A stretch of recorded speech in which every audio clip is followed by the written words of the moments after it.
সৎ কাজে নির্দেশ দাও, অসৎ কাজে নিষেধ করো, আল্লাহকে বিশ্বাস করো।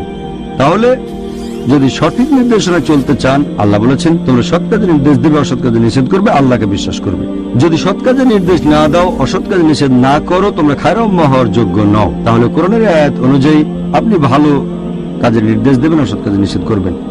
বেহেশতে যেতে চাইলে একজন মুসলিমকে যে শর্তগুলো পূরণ করতে হবে সেগুলো বলা হয়েছে সূরা আসরে অধ্যায় নম্বর 103 আয়াত 1 থেকে 3 বলা হয়েছে, ওয়াল আসর ইন্নাল ইনসানা লাফি খুসর ইল্লা আল্লাযিনা আমানু ওয়া আমিলুস সলিহাতি ওয়া তাওয়াসাউ বিল হাক্কি ওয়া তাওয়াসাউ বিস সাবর।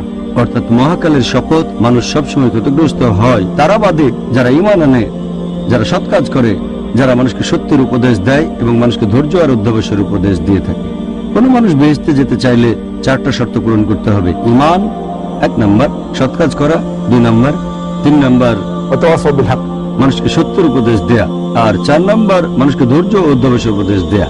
এই 4টার একটাও বাদ গেলে বেহেশতে যেতে পারবেন না।